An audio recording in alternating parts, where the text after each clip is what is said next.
आज के डेट में अगर कभी भी हमको पैसों की जरूरत पड़ती है तो हमारे दिमाग में एक ही बात आती है कि भाई हम किसी बैंक या फिर एप्लीकेशन से लोन अप्लाई कर लें। लेकिन जो ज्यादातर लोग होते हैं वो किसी बैंक से लोन अप्लाई ना करके वो एप्लीकेशंस की तरफ जाते हैं। अब देखिए मार्केट में दो तरह की एप्लीकेशन आपको देखने को मिलेगी। एक तो मिलेगी कि जो कि आपको आरबीआई से अप्रूव एप्लीकेशन मिलेगी और दूसरी यहाँ पे फेक होती है। अगर आप गलती से किसी फेक एप्लीकेशन को अगर आप इंस्टॉल कर लिए अपने मोबाइल में और लोन अप्लाई कर दिए तो वो 2000 के बदले आपसे 10,000 रुपए का बोलेंगे रीपेमेंट करने के लिए। अगर आप रीपेमेंट नहीं करोगे तो आपसे इस लेवल का यहाँ पे हरासमेंट करेंगी, परेशान करती कि आप सोच भी नहीं सकते हैं। अब बचे यहाँ पे दूसरी जो आरबीआई अप्रूव एप्लीकेशन है। तो जो आरबीआई अप्रूव एप्लीकेशन होती है अगर वहां से अगर आप लोन अप्लाई करते हो तो उनका जो इंटरेस्ट रेट होता है, प्रोसेसिंग फीस होता है, वो काफी हाई होता है बैंक के मुकाबले। अगर हम बैंक की बात करें चाहे वो गवर्नमेंट बैंक हो या प्राइवेट बैंक हो तो मैक्सिमम बता रहा हूं कि 15% तक का इंटरेस्ट रेट लगता है, मैक्सिमम ज्यादा से ज्यादा मैं बता रहा हूं। और वहीं अगर किसी लोन एप्लीकेशन की बात करें जो कि आरबीआई और एनबीएफसी से रजिस्टर एप्लीकेशन होती है वहां मिनिमम अगर कम से कम मैं बात करूं ना तो कम से कम 30% तक का इंटरेस्ट रेट लगता है और मैक्सिमम 40 से 50% तक का यहाँ पे रेट ऑफ इंटरेस्ट लगाया जाता है।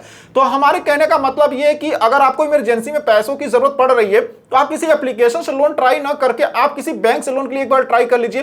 क्योंकि अगर आपको बैंक अगर कोई लोन देता है तो काफी कम इंटरेस्ट रेट पर लोन देगा और प्रोसेसिंग फीस भी कम लगेगी। अभी आप बोलेंगे कि भाई आज की डेट में कोई भी ऐसा गवर्नमेंट बैंक नहीं है जो कि काफी आसानी से लोन देते। अगर हमको किसी भी गवर्नमेंट बैंक से लोन की जरूरत पड़ेगी तो हम किसी भी बैंक के यहाँ पे कम से कम 5 से 6 दिन चक्कर काटेंगे और वो हमसे इनकम प्रूफ मांगेंगे, उसके बाद ही हमको लोन देंगे।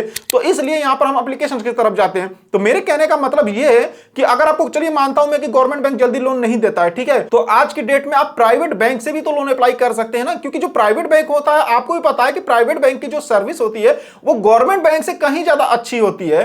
तो आज की डेट में मार्केट में बहुत सारे प्राइवेट बैंक है तो एक बार आप प्राइवेट बैंक से भी लोन अप्लाई करके देख लीजिए। क्योंकि प्राइवेट बैंक से काफी आसानी से लोन मिल जाता है, वो भी बिना किसी इनकम प्रूफ के। तो इस वीडियो में हम बात करने वाले आईडीएफसी फर्स्ट बैंक के बारे में जो कि एक प्राइवेट सेक्टर का बेस्ट बैंक है और इस बैंक से आप यहां पर मैक्सिमम 10 लाख रुपए तक का लोन बिना किसी इनकम प्रूफ के काफी आसानी से ले सकते हैं। तो आईडीएफसी फर्स्ट बैंक से पर्सनल लोन अप्लाई करने के लिए सबसे पहले आप यहां पर इसके ऑफिशियल वेबसाइट पर आ जाएंगे। इसका लिंक आपको वीडियो के नीचे डिस्क्रिप्शन में मिल जाएगा, आप वहां पर क्लिक करके यहां पे आ सकते हैं। और यहां पर आने में देखेंगे तो दिया गेट इंस्टेंटली अप्रूव 10 लाख, मतलब कि यहां पे 10 लाख रुपए तक आप इंस्टेंट तुरंत की तुरंत लोन यहां पे ले सकते हैं और पैसे को तुरंत की तुरंत अपने बैंक अकाउंट में ट्रांसफर भी कर सकते हैं। तो लोन अप्लाई करने के लिए आपको क्या करना होगा कि यहां पर देखेंगे एक अप्लाई नाउ का ऑप्शन दिखाई देगा, आप सिंपली इसी वाले ऑप्शन पे क्लिक करेंगे। क्लिक करने के बाद आप इस वाले पेज पर आ जाएंगे और यहां पर आने बाद देखेंगे तो दिया fast money smart personal loan, मतलब काफी फास्ट यहां पर आपको लोन दिया जाता है।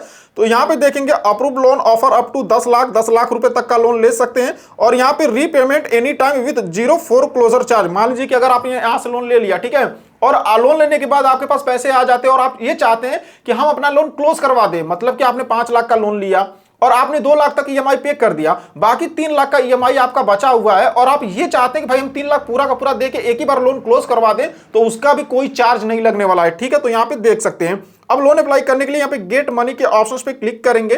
क्लिक करने के बाद यहाँ पे देखेंगे तो ये आपसे मोबाइल नंबर पूछेगा, यहाँ पर अपना मोबाइल नंबर डालेंगे। अब जैसे मोबाइल नंबर डालेंगे आपके मोबाइल नंबर पर तुरंत के तुरंत एक ओटीपी भेजा जाएगा जिसको यहाँ पे डाल के वेरीफाई करेंगे। तो यहाँ पर ओटीपी आ चुका है जिसको मैंने डाल के वेरीफाई कर लिया है। अब जैसे ओटीपी से यहाँ पे वेरीफाई कर लेंगे, यहाँ पर ये पैन कार्ड का नंबर पूछेगा, यहाँ पर अपने पैन कार्ड का नंबर डालेंगे। पैन कार्ड का नंबर डालने के बाद यहाँ पे देखेंगे तो ये नाम पूछ रहा है कि आपके पैन कार्ड पर क्या नाम है आपका, तो वो नाम यहाँ पे बताएंगे। उसके बाद यहाँ पे डेट ऑफ बर्थ के लिए बोलेगा तो यहाँ पर अपना डेट ऑफ बर्थ डालेंगे और उसके बाद यहाँ पे प्रोसीड वाले ऑप्शन पे नीचे क्लिक करेंगे। प्रोसीड के ऑप्शन पे क्लिक करने के बाद अब यहाँ पे देखेंगे तो ये आपसे आधार कार्ड का नंबर पूछेगा, तो यहाँ पे अपने आधार कार्ड का नंबर डालेंगे। उसके बाद आपके आधार कार्ड के साथ जो मोबाइल नंबर लिंक होगा उस पर एक ओटीपी भेजा जाएगा जिसको कि यहाँ पे डाल के वेरीफाई करेंगे। अब जैसे ओटीपी को डाल के वेरीफाई करेंगे तो यहाँ पे देखेंगे हमारा आधार कार्ड भी वेरीफाई हो चुका है, यहाँ पे ग्रीन टिक लग चुका है और यहाँ पे जो भी हमारा नाम है सब कुछ यहाँ पे दे रहा है। अब आपको कुछ नहीं करना है, नीचे यहाँ पे बस प्रोसीड वाले ऑप्शंस पे क्लिक करिएगा। प्रोसीड के ऑप्शंस पे क्लिक करने के बाद यहाँ पे देखेंगे तो कंफर्म केवाईसी डिटेल्स, तो यहाँ पे देखेंगे हमारा एड्रेस आ चुका है, हमारा जो भी नाम है, हमारा फोटो है, सब कुछ यहाँ पर आ चुका है, ठीक है। अब यहाँ पर इंप्लॉयमेंट टाइप पूछ रहा है कि आप काम क्या करते हैं, जैसे कि आप सैलरीड हो या सेल्फ एम्प्लॉयड हो, आप जो भी काम करते हैं आप यहाँ पे सेलेक्ट करेंगे। यहाँ पे देखेंगे तो स्पोस मदर फादर नेम, मतलब कि यहाँ पर आप अपने वाइफ या हस्बैंड का नाम डाल सकते हैं या अपने मदर का नाम डाल सकते हैं या फिर अपने फादर का नाम डाल सकते हैं, ठीक है। तो जिसका भी नाम डालना चाहिए यहाँ पे आप डाल सकते हैं और रिलेशनशिप सेलेक्ट करेंगे कि ऊपर आपने नाम किसका डाला, अपने हस्बैंड या वाइफ का डाला है या फिर अपने मदर का नाम डाला है या फिर अपने फादर का नाम डाला है, तो वो यहाँ पे सेलेक्ट करेंगे और नीचे यहाँ पे गेट ऑफर के ऑप्शंस पे क्लिक करेंगे। गेट ऑफर के ऑप्शंस पे क्लिक करने बाद देखेंगे तो कांग्रेचुलेशंस, और यहाँ पे जितना भी लोन के लिए आप एलिजिबल होंगे वो लोन का अमाउंट आपको देखने को मिल जाएगा। जैसे कि हमको यहाँ पे 99,000 रुपए लोन का अप्रूवल मिल चुका है। मिनिमम देखेंगे तो हम यहाँ पे 30,000 रुपए तक का लोन ले सकते हैं और मैक्सिमम यहाँ पे 99,000 का। तो आपको जितना का भी लोन चाहिए, ये जो लाइन आपको दिख रहा है इस लाइन से आप चाहे तो लोन के अमाउंट को कम या ज्यादा भी कर सकते हैं, ठीक है। नीचे यहाँ पे देखेंगे तो select your EMI and tenure देखने को मिलेगा। तो यहाँ पे देख सकते हैं, मान लीजिए कि मैं यहाँ पे 99,000 का लोन 36 महीने के लिए लेता हूं। यहाँ पे देख सकते हैं 36 महीने दिया हुआ है। अगर मैं 99,000 का लोन 36 महीने के लिए लेता हूं तो जो मेरी ईएमआई आएगी वो 3,729 रुपए यहाँ पे आएगी। यहाँ पे आप देख सकते हैं ऊपर यहाँ पे दिया हुआ है, ठीक है। तो यहाँ पे जो भी आपका ईएमआई होगा वो और मंथ दोनों यहाँ पे बता देगा, ठीक है ना।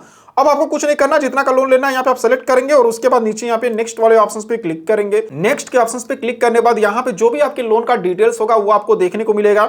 जैसे कि देख सकते हैं अमाउंट टू बी रिसीव 99,000, मतलब कि अगर हम 99,000 का लोन ले रहे हैं तो पूरे के पूरे पैसे मेरे बैंक अकाउंट में आ रहे हैं। कई बैंकों में क्या होता है कि अगर आप 1 लाख का लोन लेंगे तो 5,000 काट के 95,000 या 96,000 आपके अकाउंट में आते हैं, लेकिन इसमें ऐसा नहीं है। इसमें अगर आप 99,000 का लोन लेंगे तो पूरे के पूरे पैसे आपके अकाउंट में आएंगे, ठीक है। तो देख सकते हैं यहाँ बता रहा है कि पूरे के पूरे पैसे 99,000 हमारे बैंक अकाउंट में आएंगे। प्रोसेसिंग फीस यहाँ पे 3,604 रुपए लग रहा है। बाकी जीएसटी की बात करें तो 648 रुपए है।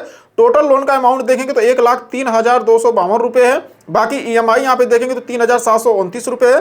टेन्योर की बात करें तो यहाँ पे 36 महीने के लिए हम लोन को ले रहे हैं और जो यहाँ पे मेरा मंथली यहाँ पे इंटरेस्ट रेट लगाया जा रहा है वो 18% का लगाया जा रहा है। देखिए यहाँ पे अभी आप बोलेंगे कि भाई आप तो बोल रहे थे कि मैक्सिमम 15% का ही इंटरेस्ट रेट लगता है, लेकिन यहाँ पे तो 18% का लग रहा है। तो देखिए गवर्नमेंट बैंक जो होता है ना वो मतलब 13.5% से लेके 15% के बीच में लगाता है, लेकिन जो प्राइवेट बैंक होते हैं वो यहाँ पे 20% तक यहाँ पे रेट ऑफ इंटरेस्ट लगाते हैं मैक्सिमम। एचडीएफसी बैंक की मैं बात कर रहा हूं कि एचडीएफसी बैंक से मैंने लोन लिया था एक बार, तो वहां पे मेरा 20% का रेट ऑफ इंटरेस्ट लगाया गया था, ठीक है। तो यहाँ पे मतलब चलिए उससे तो कम ही है, यहाँ पे 18% का भी रेट ऑफ इंटरेस्ट, ठीक है। अगर हम किसी लोन एप्लीकेशन की बात करें तो वहां पे मिनिमम 30% का रेट ऑफ इंटरेस्ट लगाया जाता, मतलब उनका कहना होता है 30%, लेकिन लगाते वो 40 से 45% का रेट ऑफ इंटरेस्ट। सोचो कितना महंगा पड़ता है। तो यहाँ पे सीधे सीधे कहूं तो आधे का अंतर है, आधा यहाँ पर इंटरेस्ट रेट बच रहा है ना, तो यहाँ पे फिर भी ठीक है, मतलब कि लोन एप्लीकेशन जो होती है उनसे तो ठीक ही है ये। अब आपको कुछ नहीं करना, नीचे यहाँ पर आप अपने फादर का जो फर्स्ट नेम होगा वो डाल देंगे, नीचे यहाँ पे फादर का लास्ट नेम डालेंगे। एडिशनल इन्फॉर्मेशन पूछ रहा है, अगर चाहे तो दे सकते हैं, छोड़ दीजिएगा। नीचे यहाँ पे टर्म एंड कंडीशंस मिलेगा, इसको टिक करेंगे और उसके बाद यहाँ पे नेक्स्ट वाले ऑप्शंस पे क्लिक करेंगे। नेक्स्ट के ऑप्शंस पे क्लिक करने के बाद आपके मोबाइल नंबर पर एक ओटीपी भेजा जाएगा जिसको यहाँ पे डाल के वेरीफाई करेंगे। तो चलिए यहाँ पर हम ओटीपी को डाल के नीचे यहाँ पे कंफर्म के ऑप्शंस पे क्लिक करते हैं। तो मैंने यहाँ पे ओटीपी डाल दिया है और देख सकते हो ओटीपी वेरिफिकेशन सक्सेसफुल, मतलब हमारा जो ओटीपी वेरिफिकेशन है वो यहाँ पे सक्सेसफुल कंप्लीट हो चुका है। थोड़ा सा ये लोडिंग ले रहा है और उसके बाद आप इस वाले पेज पर आ जाएंगे, ठीक है। अब यहाँ पर आने के बाद आपको इंप्लॉयमेंट डिटेल्स देना होगा, मतलब कि आप काम क्या करते हैं। जैसे कि यहाँ पे इंप्लॉयमेंट टाइप सबसे पहले आप सेलेक्ट करेंगे, यहाँ पे एडिट डिटेल्स का ऑप्शन मिलेगा, यहाँ पर क्लिक करके तो यहाँ पे सबसे पहले आप इंप्लॉयमेंट टाइप सेलेक्ट कर लेंगे कि मतलब आप काम क्या करते हैं। जैसे यहाँ पे क्लिक करेंगे, जैसे कि देख सकते हैं आप सेल्फ एम्प्लॉयड है या सैलरीड है। अगर आप किसी कंपनी में काम करते हैं, आपको हर महीने सैलरी मिलता है तो आप यहाँ पे सैलरीड को चूज करेंगे, लेकिन अगर आपका खुद का कोई बिजनेस है, खुद का कोई काम करते हैं, तब यहाँ पे सेल्फ एम्प्लॉयड को सेलेक्ट करेंगे, ठीक है। उसके बाद यहाँ पर आपको अपनी कंपनी का नाम डालना होगा, जिस कंपनी में आप काम करते हैं। अगर आपका खुद का कोई बिजनेस है तो अपने बिजनेस का भी नाम डाल सकते हैं। यहाँ पे ऑफिशियल ईमेल आईडी पूछ रहा है तो आपको अपने ऑफिस का ईमेल आईडी डालना होगा। यहाँ पे एड्रेस लाइन 1, एड्रेस लाइन 2 में अपना एड्रेस डालेंगे।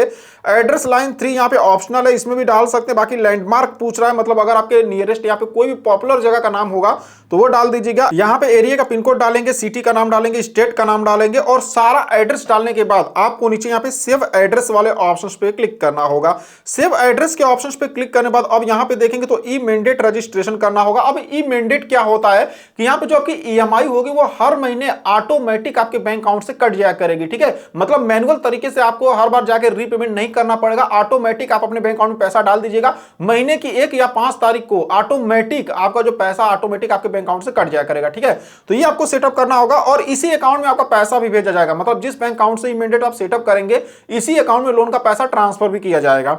तो सबसे पहले यहाँ पर अपने बैंक का आईएफएससी कोड डाल दीजिएगा, जिस बैंक में आप यहाँ पे लोन का पैसा लेना चाहते हैं। यहाँ पे अकाउंट होल्डर का नाम डाल दीजिएगा, जो भी आपका यहाँ पे नाम होगा अकाउंट में। उसके बाद यहाँ पर अकाउंट नंबर डालेंगे। अकाउंट टाइप पूछ रहा है कि आपका सेविंग अकाउंट है या फिर करंट अकाउंट है, वो यहाँ पे सेलेक्ट करेंगे। ब्रांच का नाम यहाँ पे आ जाएगा और उसके बाद बैंक का नाम यहाँ पर आ जाएगा, जिस बैंक में आप लोन का पैसा लेना चाहते हैं। जैसे कि एचडीएफसी में, एसबीआई में, जिस बैंक में आप चाहे लोन का पैसा ले सकते हैं। गाइस इसका एक बेस्ट चीज ये भी है कि यहां पर मतलब लोन लेने के लिए ऐसा बिल्कुल जरूरी नहीं है कि आपका आईडीएफसी फर्स्ट बैंक में अकाउंट हो। अगर आपका आईडीएफसी फर्स्ट बैंक में कोई अकाउंट नहीं है फिर भी यहां से आप पर्सनल लोन ले सकते हैं, ठीक है। और किसी भी बैंक में आप पैसे को यहां पे ट्रांसफर भी कर सकते हैं, चाहे वो एचडीएफसी बैंक हो या एसबीआई बैंक हो या कोई सा भी बैंक हो, आप किसी भी बैंक में पैसे को ट्रांसफर कर सकते हैं। यहां पे आप देख सकते हैं। अब आपको कुछ नहीं करना, बैंक अकाउंट डिटेल्स तेरे बाद यहां पर कंफर्म के ऑप्शन पे क्लिक करेंगे और उसके बाद यहां पे जो लास्ट वाला स्टेप है यहां पे देखते कांग्रेचुलेशन वाला है, यहां पर आप आ जाएंगे और उसके बाद जो लोन का एप्लीकेशन है आपका सक्सेसफुल सबमिट हो जाएगा। और उसके बाद यहां पे 24 से 48 घंटे मैक्सिमम से मैक्सिमम 24 से 48 घंटे के अंदर जो लोन का पैसा है